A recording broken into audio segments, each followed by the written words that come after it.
time on the hit list, we catch up on what some of rock and roll's great legends are up to now.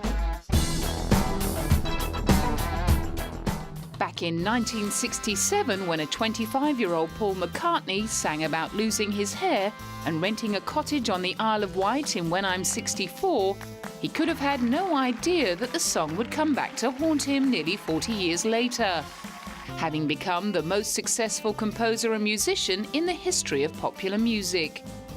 After breaking every sales record in the book during his tenure with the Beatles in the 60s, his first solo album, McCartney, became a #1 hit and spawned the ballad Maybe I'm Amazed. Since then, his catalogue of albums, which includes several releases with his 70s band Wings, has been met with varied reception from critics and audiences. Some of his major hits have included Mull of Kintyre, Coming Up, With a Little Luck and Silly Love Songs. In more recent years, his phenomenal musical output, which has included writing orchestral music, has been largely overshadowed by events in his private life.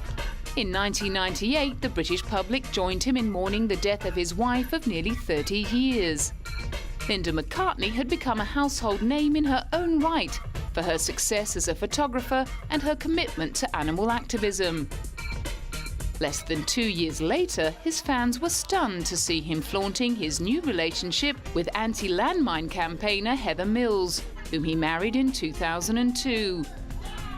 Their acrimonious split 4 years later sparked an even greater media feeding frenzy. But throughout it all, Paul kept pumping out the music. To just have nothing, be sitting here, pick up your guitar, and then after an hour or two, you've got a song.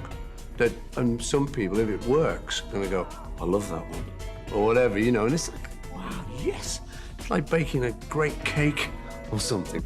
Ironically, while the press and British public were wrapped up in the minutiae of his private life, Paul had been getting down to the business of creating another album with the help of producer Nigel Godrich, famous for his work with Radiohead and Beck. I think for Paul, I think he deserves some respect that maybe he hasn't got in recent history, and I would like to see him have that. Chaos and Creation in the Backyard ended up being pronounced Paul's best album since leaving the Beatles. The following year, his devoted fans queued up overnight to meet their hero and score signed copies of his latest classic release, Ecce Cormeum, and a new live concert DVD. We queued last night at 5:30 and slept out at Piccadilly Circus overnight and get to meet Paul today, and it's totally worth it. It's a little chilly, but it's totally worth it. And as far as Paul is concerned, he'll keep going until he's 94. I'll do it as long as they like it and I like it. In April 2009, at the age of 68, Bob Dylan became the oldest artist ever to have an album debut at #1 on the Billboard 200 charts. His 33rd album, Together Through Life, also broke the record for the longest gap between solo #1s in the UK. The last time Bob had topped the charts there was back in 1970 with New Morning. The legendary songwriter, poet and painter's love of performing is completely at odds with his obsession with privacy off stage, which has added to the mystique of the barrier-breaking icon who started off singing folk and blues protest songs in New York's Greenwich Village in the early 60s. The political and social content of his songs and disregard for authority earned him his status as a modern-day prophet, and songs like Blowin' in the Wind, The Times They Are A-Changing and A Hard Rain's Gonna Fall have become anthems. In 2005, Martin Scorsese attempted to capture the many sides of a man who won a Pulitzer Prize for his profound effect on popular music and American culture in a documentary. Learning about Dylan is the constant recreating of himself, but always staying in line with the original inspiration to say something, has something to say, whether it's about a psychological or emotional state or it's about politics or whatever. And I think it's important in our society today for young people who are becoming artists, or budding artists, I should say, to remember it's more important if you have something to say than to make a lot of money. At the premiere of No Direction Home Bob Dylan, fellow film director Jim Jarmusch offered up his tribute. No, I met him briefly a few times. I'm just a big fan of one of the greatest visionary songwriters of the last 50 years. So he's just someone in music history that's so valuable. He loves the form so deeply of songwriting. I just kind of wish they could take that myth off of him and all that weight off of him and just let him be a traveling troubadour, musician, giving us these beautiful songs. Coming in at number 2 behind the Beatles on Rolling Stone's list of the Immortals, the 100 greatest artists of all time, the man himself remains an enigma due to his reluctance to talk about himself in interviews. But that doesn't stop his peers and fans from trying to define his place in history. Just his uniqueness, you know, is obviously his lyrics, and the fact that he's still playing it every day for 300 days a year. He's kind of like a genius gypsy, you know? That's what it is. Yes, he affected the rock and roll business a little bit by completely changing it. Often referred to as the godmother of punk, Patti Smith isn't so fond of the label.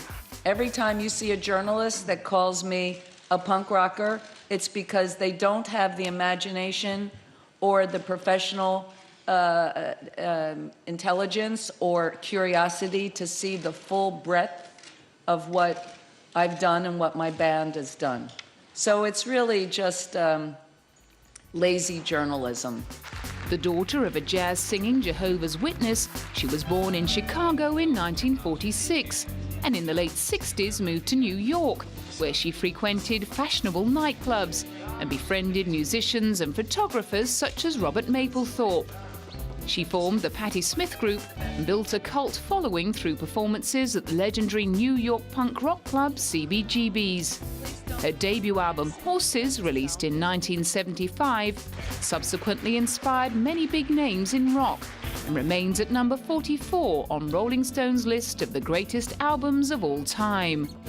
Over the decades, she's collaborated with the likes of Bruce Springsteen and Michael Stipes, covered songs by Kurt Cobain, the Rolling Stones and Prince, exhibited her own paintings, delivered literary lectures and been named a Commander of the Order of Arts and Letters by the French Ministry of Culture.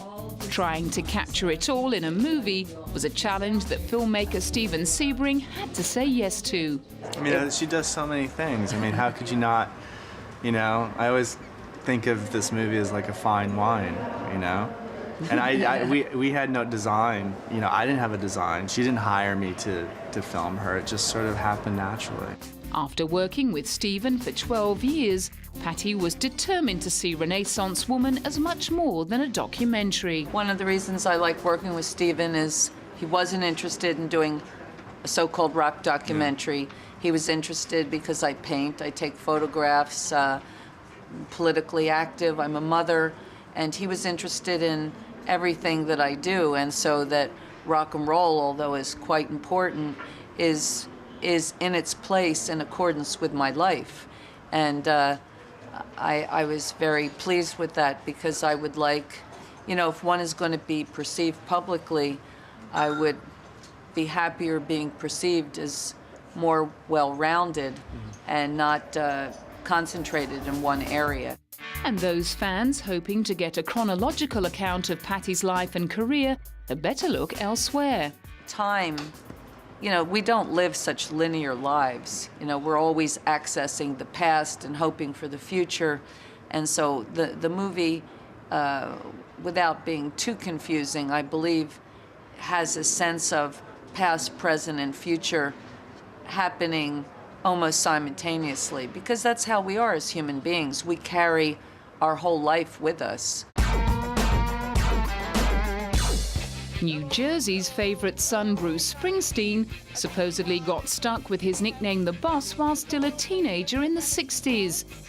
The story goes that he acquired it by taking it upon himself to collect his band's nightly pay from clubs and distribute it to the other musicians. Despite allegedly hating the nickname, he was obviously still calling the shots 40 years later, as he and the E Street Band prepared for their 2009 world tour. Usually we'll play a little longer in the States before we go to Europe at this time. As far as who decides the songs, well, I'm the boss. The boss decides. The boss decides what we play. Nobody else decides. People suggest, hint, beg, cajole, but I decide. The E Street Band, which has backed Bruce since 1972, may have seen a few lineup changes over the years, but still contains original members Clarence Clements and Gary Talent, as well as his longtime collaborator and friend, guitarist Stephen Van Sant. We stayed together, you know. We stayed alive. That's hard to do for people in our business. It's true, you know. And also, you know, imagine you're working alongside of the same people you were with in high school, you know, for 40 years or so, and keeping that together. So all of those things are nice, and they're sort of they just kind of come up as they do. But in the end, it's you know, it's corny, but it's the long ride that it's all about.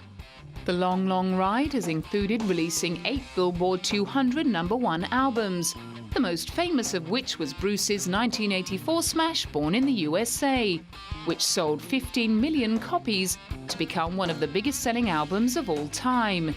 It also spawned 7 top 10 singles and was followed by a sellout world tour.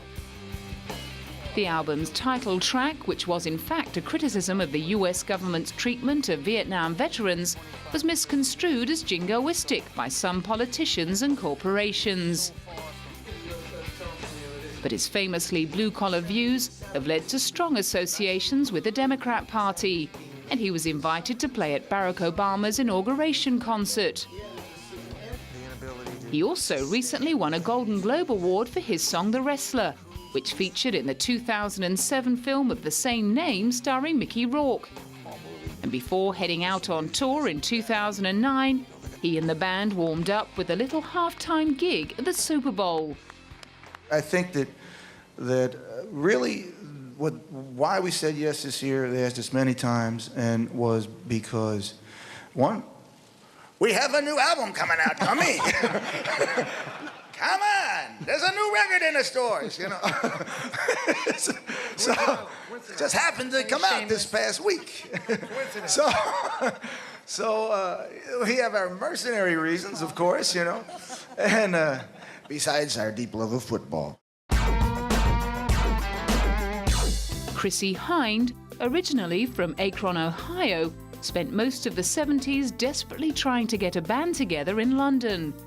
After short stints in interestingly named outfits like Masters of the Backside and the Moors Murderers, she finally scored a manager in 1978, who helped her put together the original lineup of the Pretenders, with Pete Farndon on bass and James Honeyman Scott on guitar. 30 years later, she faced the unenviable task of compiling a box set of her favourites called Pirate Radio. You know, the Pretenders really has been a rock band, and I think the stuff that has been on the radio has been the more poppy, you know, mid-tempo stuff, which is nice too, but, you know, I wanted to represent us for what, you know, the spirit of the band, which is more rock. Although the band has kept the same name for 3 decades, the Pretenders have seen numerous lineup changes, largely due to the tragic deaths of both Pete and James through drugs overdoses.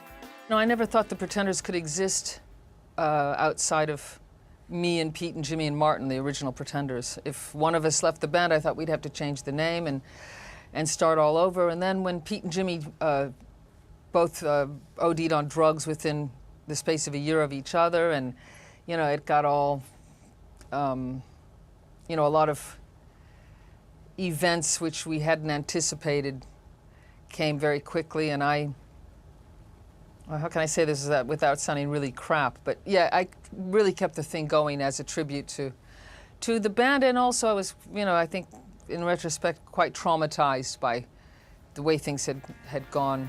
Turning the trauma into inspiration, Chrissie went on to write and record a catalogue of rock and pop classics, such as Hymn to Her, Don't Get Me Wrong, Back on the Chain Gang, and I'll Stand By You. Alongside her musical career, which has included collaborations with other artists and contributing to soundtracks, Chrissy has also become an avid animal rights activist and regularly turns out in support of anti-cruelty campaign organisation PETA.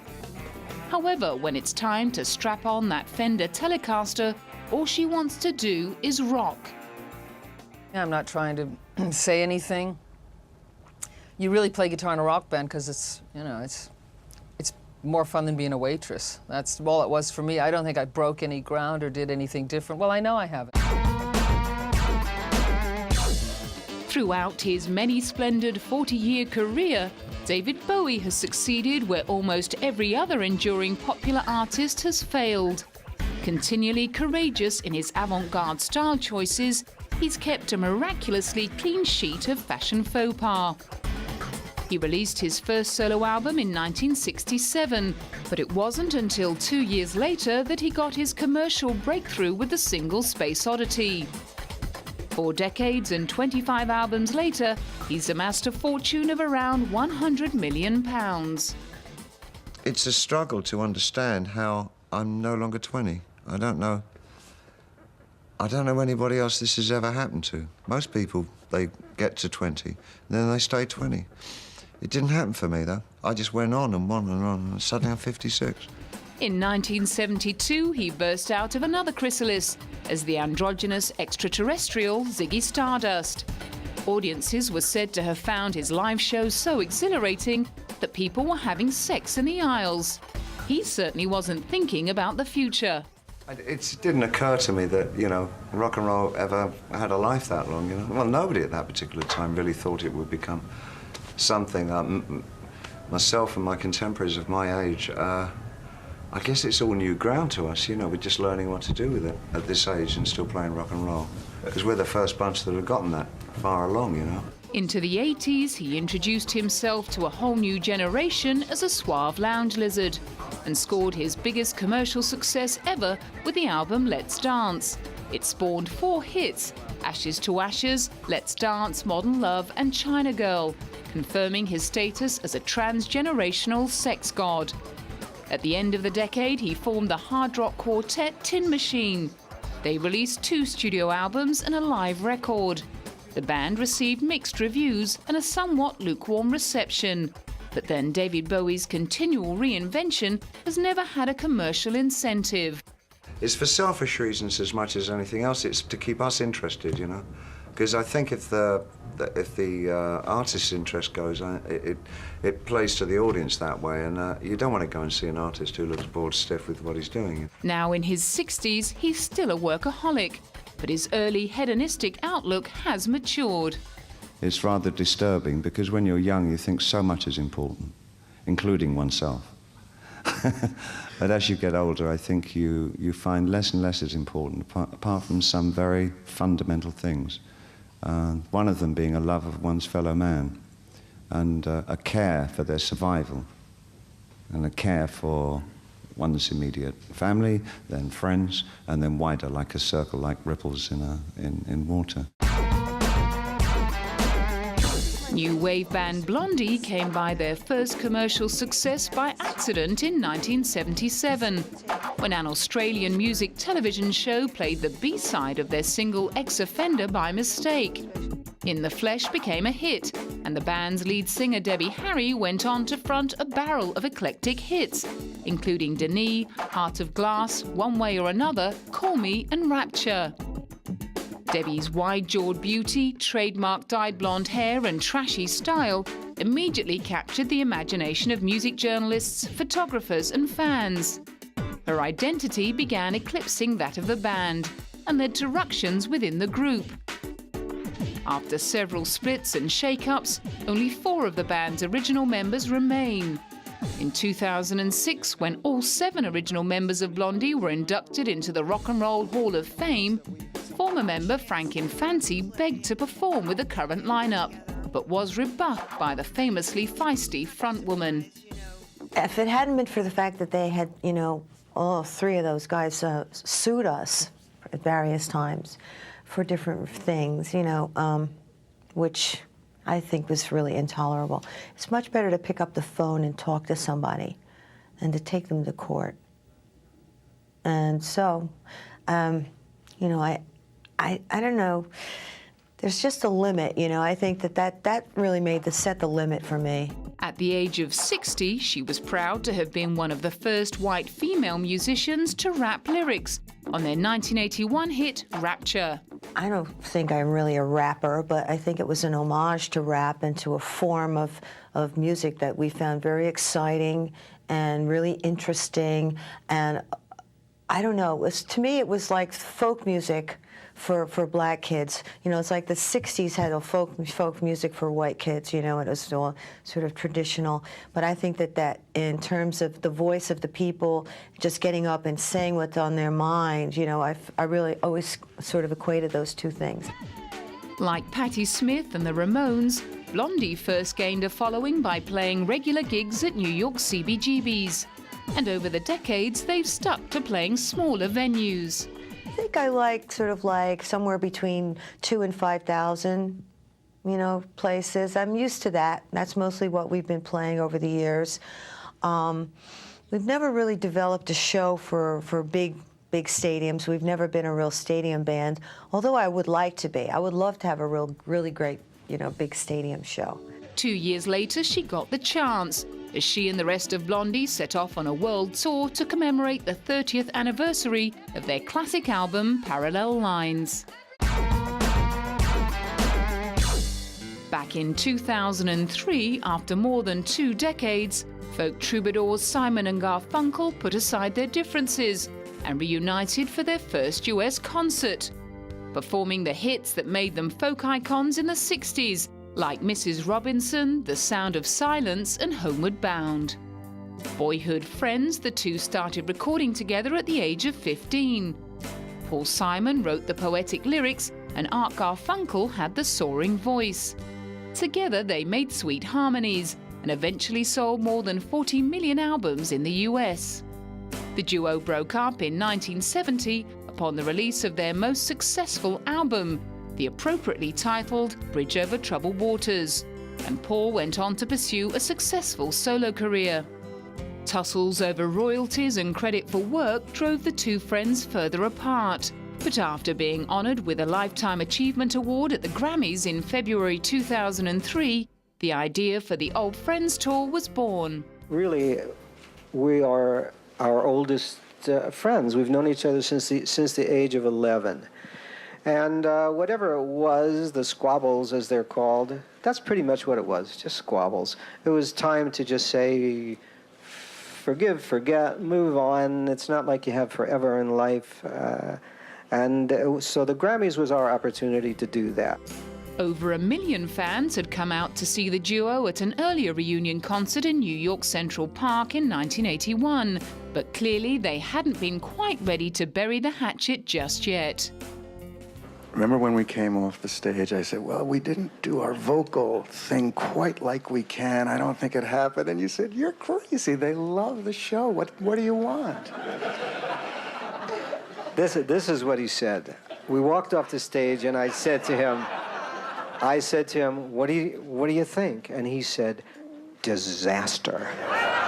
This time round, however, things have been going a lot smoother, with Paul and Art announcing tours of Australia, New Zealand and Japan in 2009.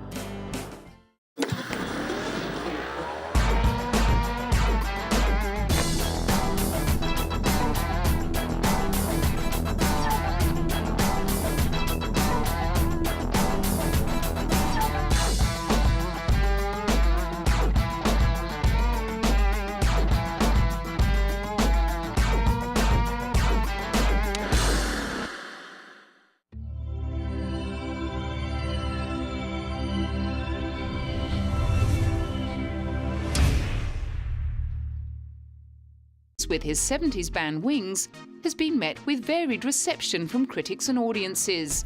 Some of his major hits have included Mull of Kintyre, Coming Up, With a Little Luck and Silly Love Songs. In more recent years, his phenomenal musical output, which has included writing orchestral music, has been largely overshadowed by events in his private life.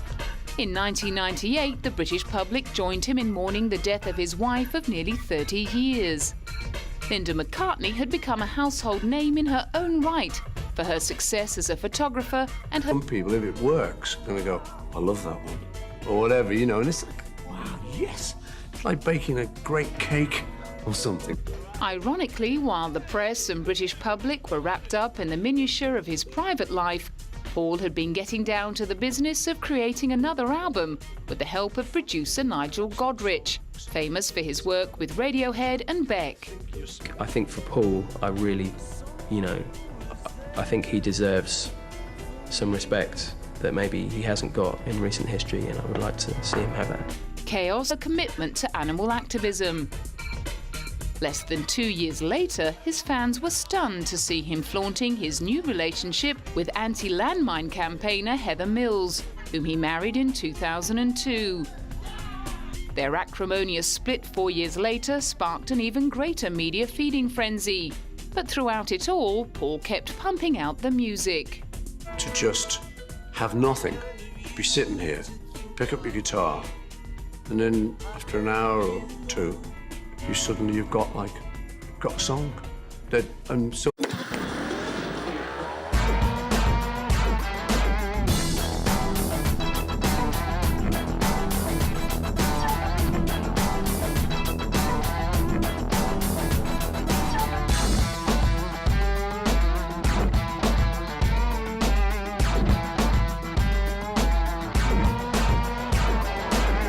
This time on the hit list, we catch up on what some of rock and roll's great legends are up to now.